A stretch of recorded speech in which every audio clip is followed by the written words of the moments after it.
Hello students, welcome to online maths class. This is your maths teacher. Dear students, we are continuing chapter number 6, square and square roots, and we are about to finish this chapter today. So whatever the practice questions I have given you yesterday, first of all we shall have a daily review of that.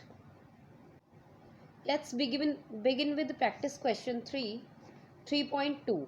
3.1 we have already done in yesterday's class. So today we shall start from practice question 3.2. Find the length of the diagonal of a rectangle with length 20 meters and breadth 15 meters. Here we need to find out this length of the diagonal. We are given with the length and the breadth of the rectangle.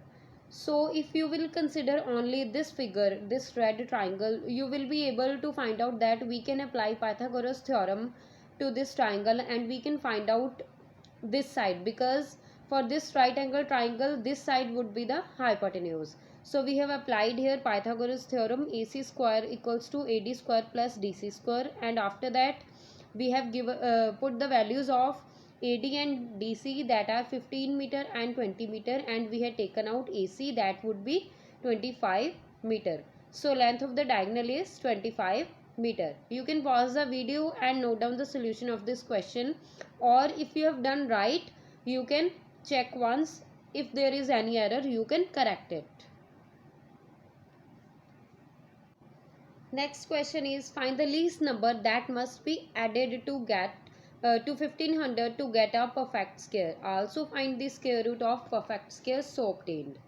So in this the added one word is used, and I have told you for added we have already done many questions about the addition of a number to make a number perfect square. So first of all we will solve its long division method. Now for the addition we are not concerned to remainder, we are concerned to quotient. 38 is the quotient, but we will do square of next number, that is 39, that is 1521, and we shall subtract the given number 1500 from the square of next number. So whatever that subtraction part is left we'll add in the given number, and ultimately we'll get the next number as a perfect square number. So here is the solution. You can pause the video and note down the solution. Next practice question is practice question 3.4. A hall has a capacity of 2704 seats. If the number of rows is equal to the number of seats in each row, find the number of seats in each row. That is means you have to arrange these seats in a square grid. That means however the number of rows would be there, the same number of columns would be there also, right?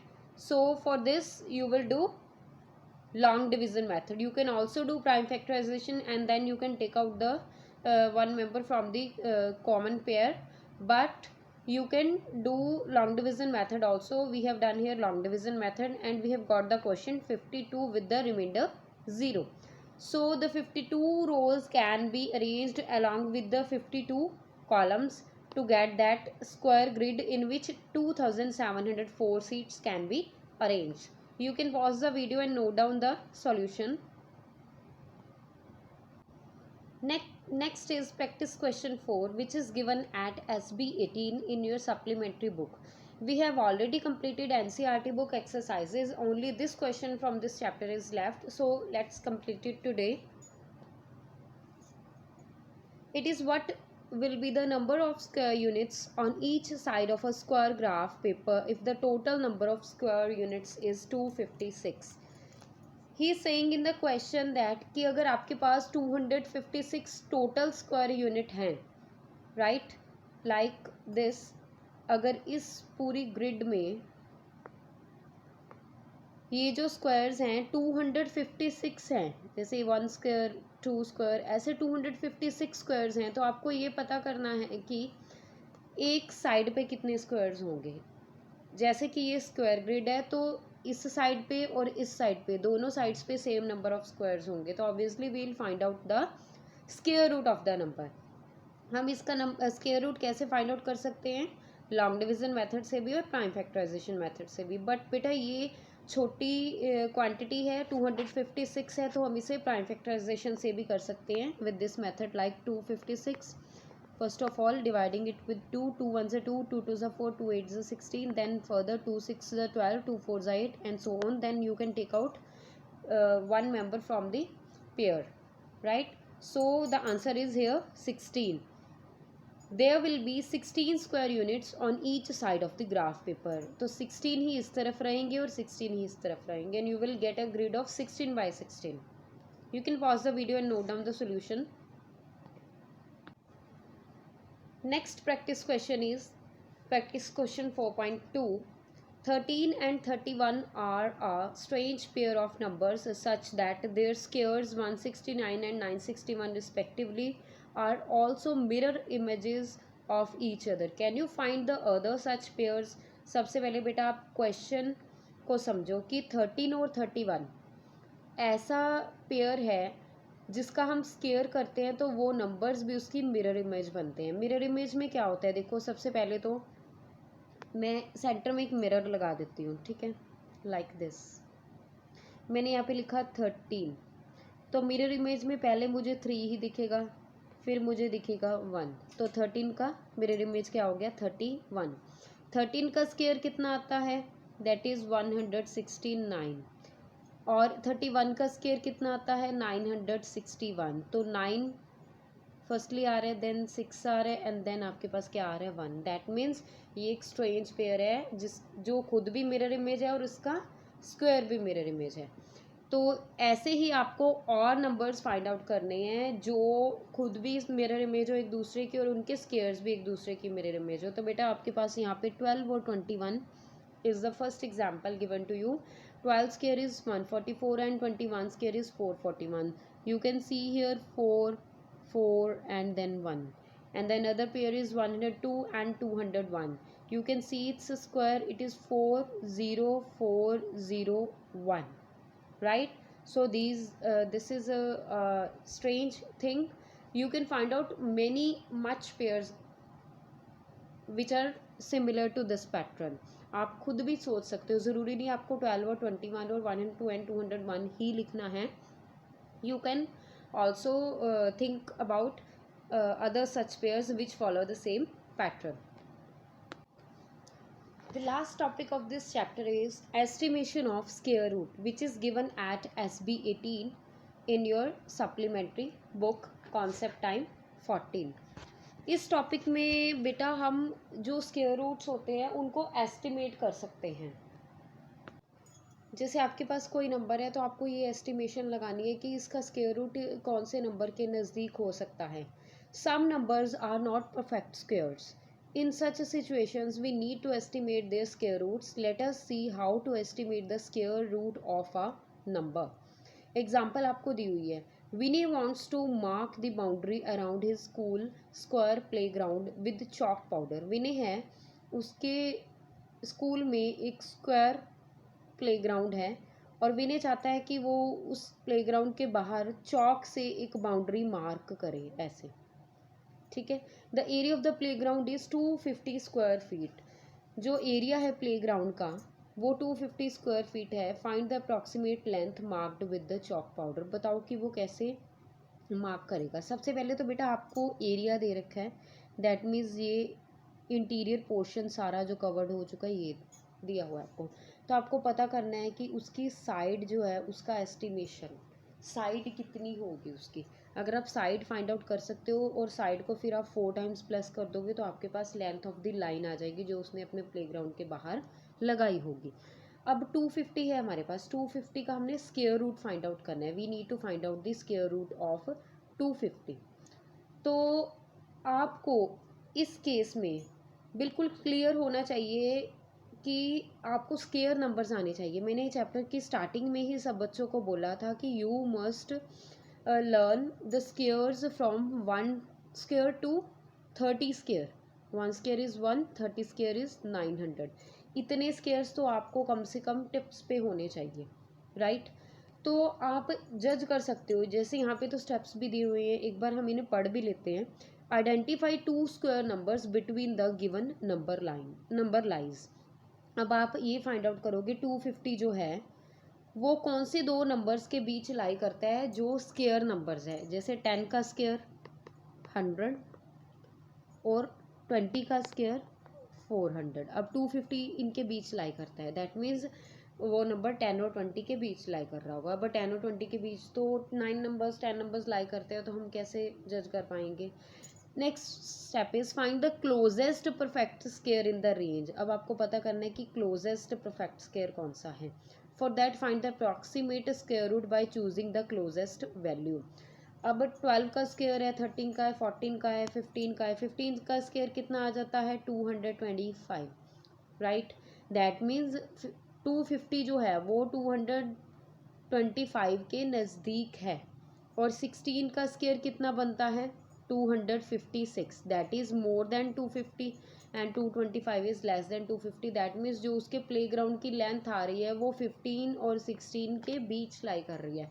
It can be 15.1, 15.2, 15.3 and so on, लेकिन 15 to 16 metres के बीच लाई कर रही है। तो आपने approximately find out कर लिया है कि उसका जो प्लेग्राउंड है वो तकरीबन 15 मीटर की साइड से है या 16, ज़्यादा ही लेके चल रहे हैं जैसे यहाँ पे, तो 16 मीटर ले लिया है, right. Therefore the approximate length marked with the chalk powder. इसको 4 से क्यों मल्टीप्लाई किया गया, क्योंकि वो एक स्क्वायर फील्ड है। 16 अगर एक साइड है तो 16 ही ये होगी, 16 ही ये होगी, 16 ही ये होगी, that is 16 into 4 64 feet. That means वो तकरीबन 64 फीट की लाइन लगाएगा।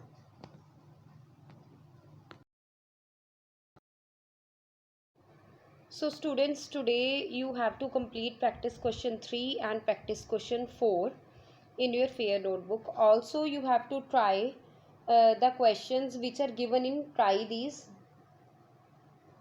that is try these page number 107, that are also related to estimate square root. Okay, try these के 4 पार्ट्स हैं, वो आपने अपनी रफ नोटबुक में ट्राई करने हैं, राइट। एस्टिमेशन करनी है स्क्वायर रूट्स की। ये दोनों वर्क आपने आज कंप्लीट करने हैं।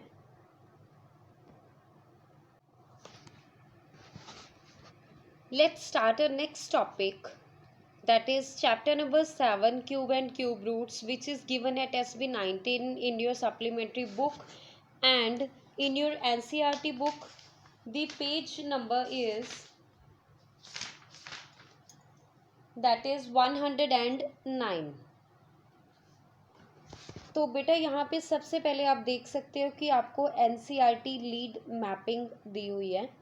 इंट्रोडक्शन NCERT की पेज 109 पे है, जो कि लीड की SB 19 पे स्टार्ट होती है। क्यूब्स का टॉपिक आपको भी पेज नंबर 109 पे ही मिलेगा, जो कि SB 19 पे है। और क्यूब रूट्स का टॉपिक जो आपको है 114 पेज पे मिलेगा NCERT बुक में, जो कि SB 22 में है। तो ये जो lead mapping NCERT lead mapping है बहुत ही इंपॉर्टेंट होती है, ताकि आप उस एक ही टॉपिक को दोनों बुक्स से कोरिलेट करके पढ़ सको, right.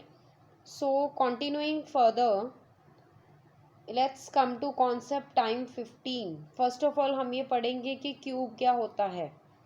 We know that when a number is multiplied by itself it is called square. जब हम एक नंबर को उसी से मल्टीप्लाई कर देते हैं तो हमारे पास क्या आ जाता है square. Similarly when a number is multiplied by itself 3 times it is called cube. लेकिन जब एक नंबर को हम उसके साथ ही 3 बार मल्टीप्लाई करते हैं we get cube. For example 2 multiply 2 multiply 2, that is written as 2 raised to power 3. You can also put the bracket and the answer comes out to be 8. Fine. So this is cube.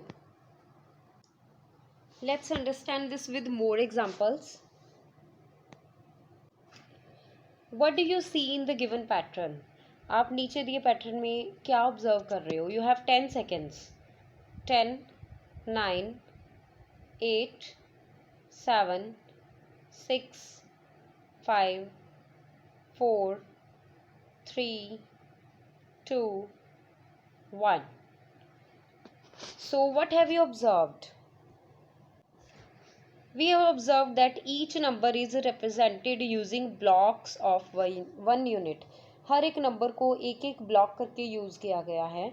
1 is a single cube and there are two cubes which are lined beside to form 2. But that is not a cube, that is a cuboid. ये एक cuboid है because इसकी length जो है वो increase हो चुकी है. Similarly, we can arrange 3, 4, 5, 6, 7, but they do not form a perfect cube. आप देख सकते हो कि 3 में कितने ब्लॉक्स हैं, 4 में कैसे अरेंज किए हुए हैं, 5 में एक एक्स्ट्रा बाहर आ रहा है, 6 में ये वाली लाइन खाली है, 7 में ये खाली है पोर्शन, 5 में ये था, right. So these are arranged in that way. But 8 is specifically arranged to form a cube. 8 में 8 ब्लॉक्स को यूज़ किया गया है. जैसे 1 2 3 4 ये आपको फ्रंट में दिख रहे हैं, ऐसे ही इन्हीं की बैक साइड्स पे है. 1 2 3 4 इन्हीं की बैक साइड्स पे ही आपको शो हो रहे हैं. ये जो 2 डॉट्स मैंने लगाई हैं ये वैसे एक ही ब्लॉक है, लेकिन एक जो इस ब्लॉक के बैक साइड पे दिख नहीं रहा है. तो इस पैटर्न को जब हमने सेटअप किया तो हमारे पास एक और क्यूब अरेंज हो गया. दैट मीन्स 1 और 8 ही ऐसा अरेंजमेंट शो कर रहे हैं जो कि एक परफेक्ट क्यूब का अरेंजमेंट है. From this we conclude that when a number is multiplied by itself 3 times it is called cube. तो सबसे पहले बेटा आपने क्यूब ये चैप्टर स्टार्ट करना है, इस चैप्टर का नेम लिखना है, इस चैप्टर का नंबर लिखना है, और सबसे पहले आपने डेफिनेशन लिखनी है cube of a number which is written here with the blue color. When a number is multiplied by itself 3 times it is called cube. For example, 1 cube is 1, 2 cube is 8, 3 cube is 27, 4 cube is 64. तो जब आप definition लिखोगे नीचे आप इसकी examples भी लिख सकते हो. ये वाली फिगर्स ड्रॉ करने की ज़रूरत नहीं है, सिर्फ आप टिक की हुई एग्जांपल्स को लिख सकते हो. और ऐसे ही आपने बेटा अपनी नोटबुक में भी क्यूब की डेफिनेशन लिखने के बाद नीचे ये टेबल बनाना है. इन्होंने तो यहाँ पे 10 तक दे रखा है, बट आपने कहाँ तक बनाना है, 20 तक. You have to write cubes up to 20. Okay, ऐसे ही टेबल की फॉर्मेशन करनी है. पहले नंबर लिखा होगा, फिर उसका क्यूब. क्यूब में क्या होगा, 1 क्यूब को स्प्लिट किया हुआ है, देन पावर की फॉर्म में, और जो उसका आंसर आ रहा है. तो 10 तक क्यूब्स तो आपके सामने हैं, 11 से लेके 20 तक आपने खुद लिखने हैं. So dear students, this is all about today's lecture. आपको आज जितना भी काम करवाया वो अपने फेयर नोटबुक में करना है, और इस चैप्टर को आपने स्टार्ट करना है अपनी फेयर नोटबुक में क्यूब्स का टेबल बना के और क्यूब की डेफिनेशन लिखे. Next topic we shall start tomorrow. Must complete your work in time. That's all for today. Happy learning.